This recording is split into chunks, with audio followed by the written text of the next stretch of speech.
What's better than driving a Ferrari? Owning a Ferrari. What's better than owning a Ferrari? Well, how about managing the distributorship of Ferrari in South Africa? This week on Insight, I'm chatting to Mervyn, the CEO of Scuderia, South Africa. That must be a nice job. Do you have your pick? It's awful. Got to go to nice places, meet wonderful people, travel the world. Terrible. How did you get into this? How did you get to be the owner of Scuderia South Africa? It's a long story, but the brief version, I used to cycle through to Woodstock to go and see the Viglietti workshop back in the 80s and look at the cars. I made the awful mistake one day of touching a car, and Luigi screamed at me, "What are you doing?" I said, "I'm looking at a car," and he said, "You don't look with your hands." So that was the first lesson I learned, don't touch. And then when they moved to the old Viglietti site in Roland Street, I carried on visiting them, got to know them quite well. And then for all my sins, I bought a Fiat 124 Sport, 1974 double overhead cam 1800, and didn't change the timing belt when I bought it. So one evening at the waterfront traffic lights, I tried to outrace a Porsche, and the cam belt stripped, and the pistons visited the valves, so that was the end of the motor. Right.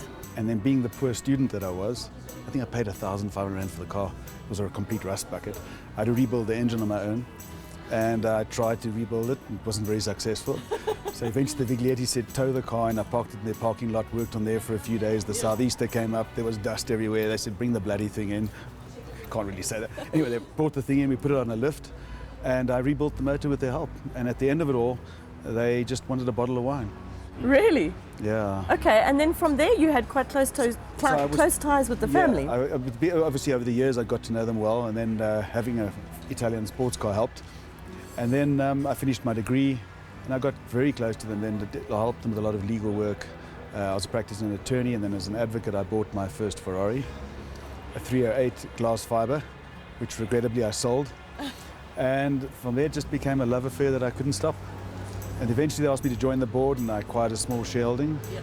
And then over the years they decided to exit, and I bought out the business with our previous partners and then bought them out with my current partner. So what's your favorite Ferrari? I mean, do you have your pick of what's on the showroom floor? Yes, well, as much as Jan will allow. Obviously they were all there for demos, so you don't want to take advantage of it. But my favorite is the one I put in the wall at Killarney. You put a Ferrari in the wall? Yes, they call me late break Eagles. Yeah, I put my Scuderia in the wall there, 430 Scuderia. It was a beautiful white car, silver stripes, gold rims. That was before they let you take over? That was before. And they still let you take over? Well, from there on I drove like a granny.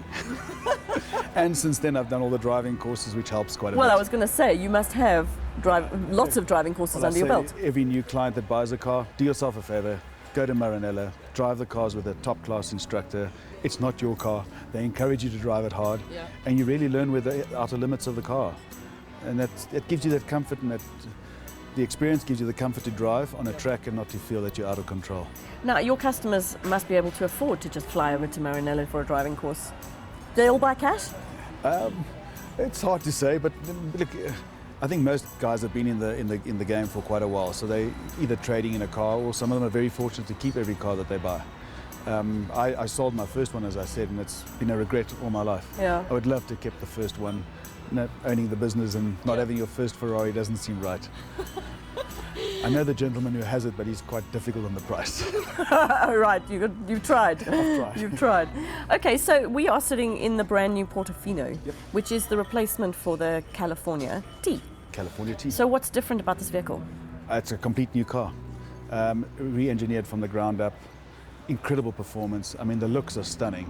I think it's got all the DNA of Ferrari. And I think that's what makes the difference now. It's been an evolution of the model for some years now.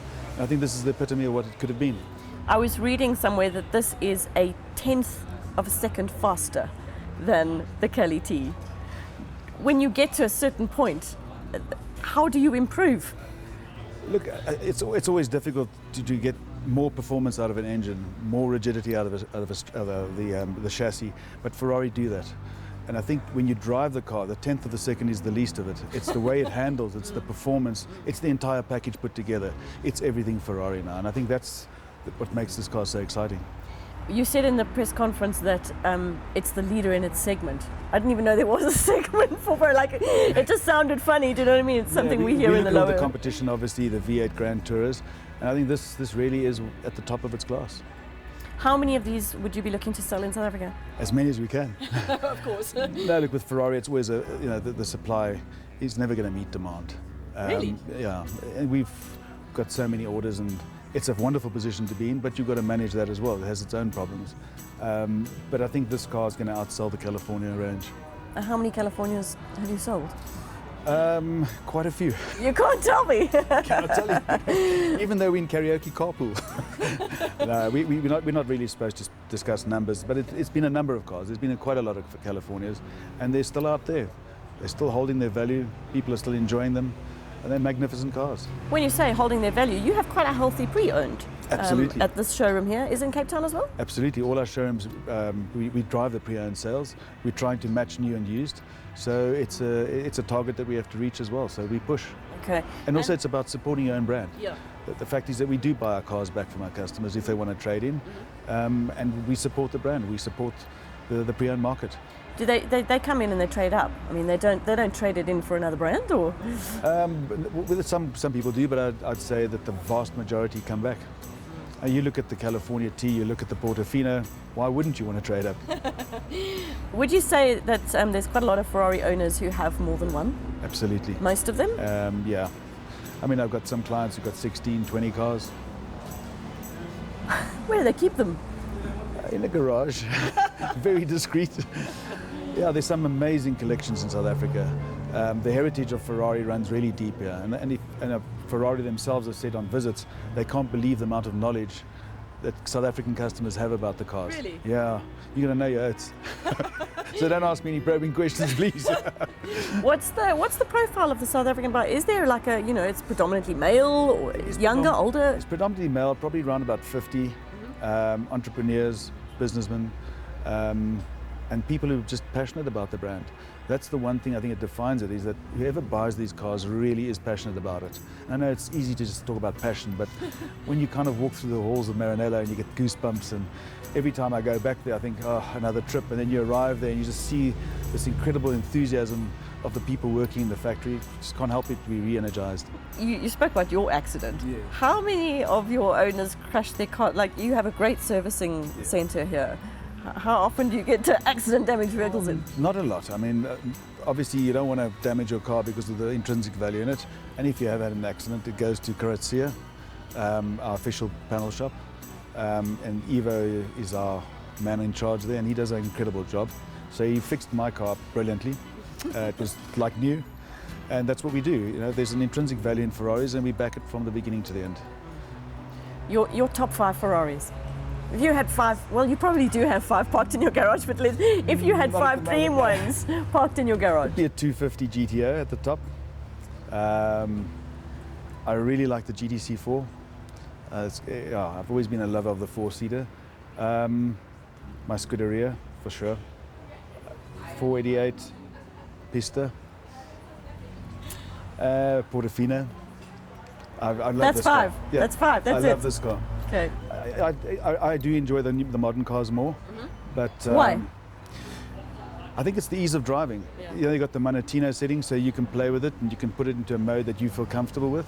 I'm not the best driver, as you know, despite doing all the driving courses, but you can drive within the comfort level. It's easy to drive. It's reliable. What more could you ask for? I saw on the video they had 2 kids in the back. Yeah. I mean, it is a 2+2, but how many of your clients are actually buying that have families? Most of them have families. Really? Yeah. And you can put 2 kids in the back. Yeah, you can. You can shoehorn 2 adults in the back too. I'm not sure how easy it'd be to put a car seat in. No. Kids, yes, but yeah. Maybe not a car seat. All right. So what's next for Scuderia South Africa? I mean, the Portofino is obviously the launch of the year. Absolutely. This is our mainstay model, and we are excited. We're going to have an event tomorrow where there's a lot of customers coming. For us, it's now building on the brand. Ferrari have brought out incredible products in the last few years, and what's coming is just as amazing. We've got our 3 dealerships up and running. They're fully CI compliant. And it's a great position to be in, you know, that you've complied with all your factory requirements. Yeah. And I think Ferrari are proud of what we've achieved. And I think it's building on that success and now making sure that the customers experience that success and that relationship that you want to create with them. You talk about exacting standards. How hard is it to work with Italy? I mean, you have to follow certain CI and certain, I mean, your showroom here, the tiles are from Italy, if I'm not mistaken. So how hard is that? Furniture. It is really hard, and you know, but I embraced it from the beginning. I understood what was trying to be conveyed by factory. As Mr. Marchioni said, if he walks into a showroom anywhere in the world, he wants to have the same feeling. And I think it makes sense. The Ferrari brand has become iconic. It is the leading brand in the world. So why not get all your dealerships up to a certain level that you want them to be? And it was tough. I mean, we had to make a huge investment, but it's paid off. If they keep producing the products that they are, why not invest? Well, yeah. I would say you're a poster child because this is the poster car. So you're in a very enviable position. I think a lot of our viewers would love to be sitting here chatting to you, but unfortunately they'll be you with their hands pressed on the car. Mervyn, thank you very much. It's been fascinating chatting to you. Absolutely. Well, this is my first TV interview. Thank you, Lindsay.